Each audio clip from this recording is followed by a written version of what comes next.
Good evening and welcome to an all-new episode of Hala Kuwait. I'm your host Rita Abdu and we have a lot of amazing content this evening.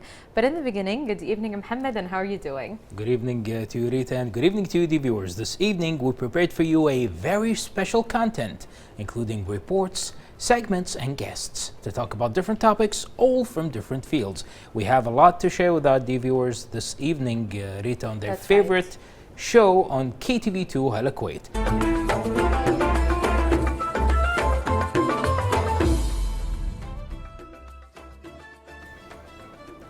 Welcome back, our viewers, and our first guest this evening is Dr. Emad Hamza, linguist and interpreter.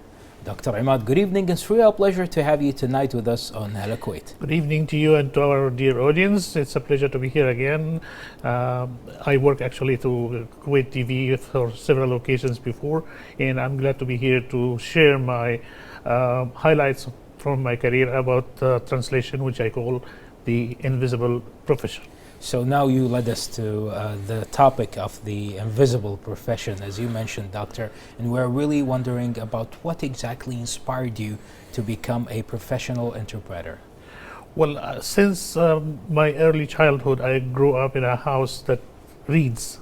My father was a professor of Mansoura University, and we used even to buy magazines like Science magazine that's issued and published here in Kuwait early before I know about Kuwait or I come to Kuwait. So we are a reading family. So I sense the word and I know how heavy it is to express yourself in the right way. We all write poetry in my family, and I have even my own printed poetry since the age of 16. So I love language and I love how to express yourself in different occasions using the tools of the language, which a lot of people, even they are native speakers, they don't know how to use. And what about the year of 2005? I know it's special to you, so we would like to ask you a question regarding 2005 and how your interpreting style evolved since 2005. Tell us what's special about 2005. Well, 2005 was the actual start of interpretation as a conference interpreter. And since that, at that time, back that time, I was just concentrating on precision, in being accurate to the meanings, and working as a traditional one. But later on, I knew how to use my tools and to develop myself as a professional interpreter. So a lot of things have changed. I have used a lot of modern technology in my work. I have adopted a lot of applications, and I have learned a lot about the profession itself and the different environment in which we work. Not only the local environment in Kuwait, I have traveled around the world and I have gained a lot of experience. So a lot of things have changed since that time. Well, that's also important to know the description of each profession we're approaching or we are dealing with. And sometimes due to the lack of reading or the lack of knowledge, Doctor, as you know, it might be sometimes a lack of knowledge and leads to big misconceptions. Or let's talk now about the biggest misconception about interpreters. If I want to ask you about the biggest misconception about interpreters, what can you tell me about it? Well, our respectful audience, most of the people actually, they think that an interpreter is just a machine that translates a word to word.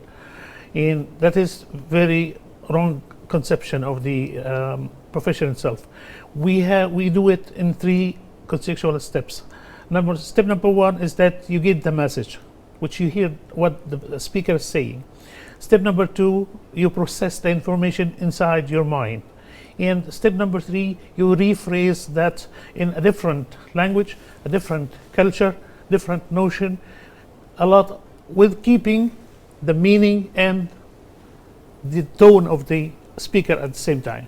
So people just think it's easy, since you know the 2 languages, you can become an interpreter. It's actually a lot harder than this. And what about Dr. Special Events? Let's talk in general about the MCs, the ones who want to introduce the event or want to host the event, and also the professors who are preparing any speech or paper discussion or anything like that, or if it's related to different conferences and events, let's say global, international, including worldwide leaders sometimes. So when it comes to the interpreters, how do they prepare in this atmosphere? Like, you know, if there is MC, they prepare the speech, or if there's someone who's having the speech, just revise the speech and fix it, and that's it. But for interpreters, it's a whole different story. Yes, it's really different, and it's challenging. It can be challenging. Yes, so we'd like to go behind the scenes, let's say, or backstage before any international event.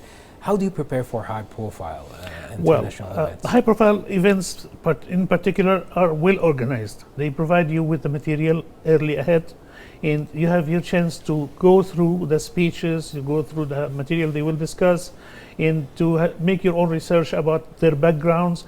You sometimes even have to listen to them in different occasions, like getting some videos of the speakers, to familiarize yourself about that. But the most important is the content itself.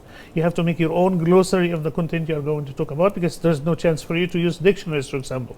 You are working on the spot. It's like a play-by-play. Yeah, so you have to familiarize yourself with the country from which the speaker is going to speak. The speaker himself, if you have any other conferences recorded before, you can see his tone, his pace, if he speaks very fast or no.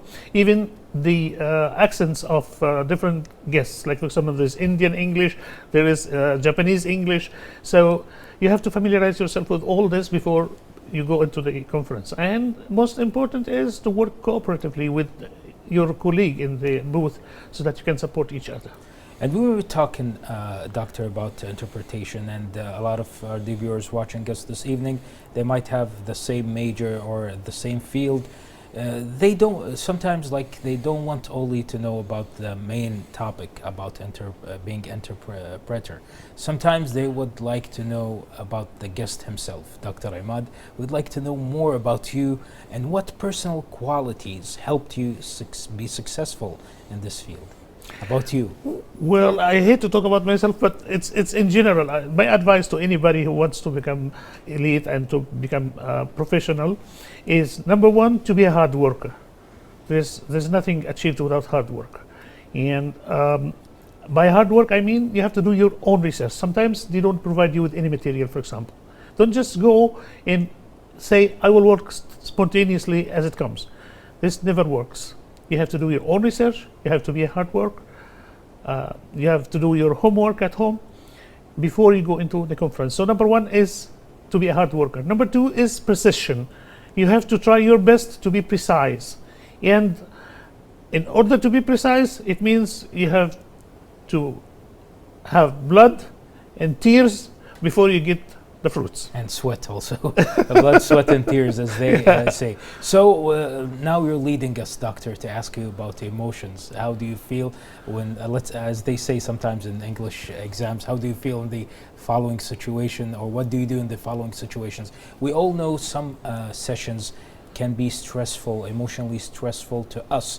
It's either related to our culture, threatening to our culture, to our existence, to many topics that might be sensitive to us, or many topics that is not related to what we have as a study or a knowledge, or something really far from our experience in life when it comes to knowledge. So how do you handle these challenges? Like, for example, emotionally intense interpreting sessions. How do we deal with it?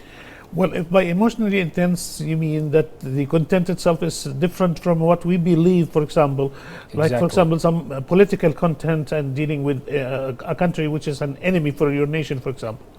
Well, the professional interpreter has to be like a vessel, like the cup in which you put water. So the cup is always round at all times. You have to get rid of your feelings. You have to get rid of your cultural background. You just transfer the message, and later on, after you finish your translation and the session is over, you can relate and react, no problem. You have all the opportunity and all the chance. You have the chance to express yourself among your colleagues, for example, that you agree with this or you don't agree with this. But during translation, during interpretation itself, you are just You have to be a honest. means of transport or transfer. So you deliver the message regardless whether you agree with it or no, and don't try to reflect from your background on that message, because this will be against professional honesty. Definitely, and that's really well said from your behalf, Doctor. And we're really wondering also about stories you share with your colleagues, your friends, people who want to be same as you, Doctor, or people you teach. So what's been your proudest moment? We'd like to know more about your proudest moment as an interpreter. Well, there's a situation that I will tell for the first time. We were in IPU conference with the National Assembly here, and the Iranian president or president of the parliament was delivering a speech. For some reason, it's supposed to be transferred from Iranian into English, and I am translating into Arabic for the Arabic delegation from Kuwait. But the English interpreter, for some reason, didn't show up. So they nominated somebody from the Iranian delegation to do from Iranian into Arabic, and his Arabic was that very much broken, and I'm supposed to translate into English, and 48 different booths are taking from my English into German, into Portuguese, into blah blah blah. So if my English is bad, all the other booths will reflect also badly. But the guy was very poorly translating from Iranian into Arabic. So what did I do? That's why I keep this guy always with me. It's not an advertising or best friend. Yeah, he's my best friend, because this guy has a pencil that once you just point at the sentence, it will give you rough translation of the content. So I got the Iranian speech in front of me on the screen, and I started to translate from Iranian into Arabic, and I reflect into English, and for me, all the other both are working. It was just an idea that came from nowhere, and I keep following the pace of the speaker, even I don't know what he is saying, but I kept only the rhythm of his sentences, and I saved the conference from falling. Well, that's really great from your behalf, and you saved the situation, as they say. Doctor, have you ever faced ethical dilemmas in your work? Yes. A lot of situations require you to go out from your, let's say, course of work as an interpreter into a humanitarian situation. Like, for example, I was working as an interpreter in Saudi Arabia before, medical interpretation actually, and there was a patient that took an injection that has to wait for 15 minutes to see the reaction of his body, and all of a sudden he started suffocating. And the mother, it was a child actually, the mother was outside, she started panicking, and she came to me. At that time there was no nurse, there's no doctor around, they just left and they said it will come after 15 minutes. So if I just stick to my role as an interpreter, the situation will go out of hand. So I hurried with the mother directly to the nurse room, and I started speaking in their language and invited the doctor and the nurse to urgently treat the patient, regardless of my role as an interpreter. So at that time you have to act out of your course to save the situation. This is something ethical. Ethical from the point of view of believing, I don't agree with a lot of what being said, but I have to reflect, as I told you before, honestly as it is. Exactly. So we are still, Doctor, I want to ask you, inside the circle of the working under stress. We're still at these questions about working under stress. So which assignment exactly challenged you or challenged your skills the most? Like you took your skills to the highest effort that you can do, and the highest effort you can achieve, which is about the assignment we're asking you about. So let's repeat the question. Which assignment challenges your skills the most? Well, we cannot say that with will preparation there's something that is more challenging than another, but there is sometimes you accompany a delegation, for example, as a single interpreter. And you find that you don't have only to translate or to interpret their speeches to the others. You have to explain to them also what's going on along the whole conference. So you work, for example, from 8 in the morning until 5 in the afternoon. You are the only solo translator, right? That is very intense, yes. And instead of only interpreting the speeches of the delegation you are accompanying, you find yourself translating the speeches from all around the world that you haven't even prepared or read or have an idea about. Exactly. Yeah, but we always do, and we always challenge ourselves to the most because we learn a lot. And I love learning. Exactly. You know, I love my profession because I learn in every sentence I translate or interpret. I learn something new. I learn a new expression and a new culture. And we learned a lot from you this evening, Doctor, and we are really thankful to you for being this evening with us on Hala Kuwait, and we are really thankful to you for the valuable information you shared with us regarding linguist and being a linguist and interpreter. Many thanks to you, Doctor, and we wish you the best of luck with your future endeavors. It was my pleasure, and I hope it was also light and informational to the audience. Many thanks to you, Thank you sir. so much. Thank you, sir. My pleasure. The viewers, we just had with us Dr. Emad Hamza, linguist and interpreter.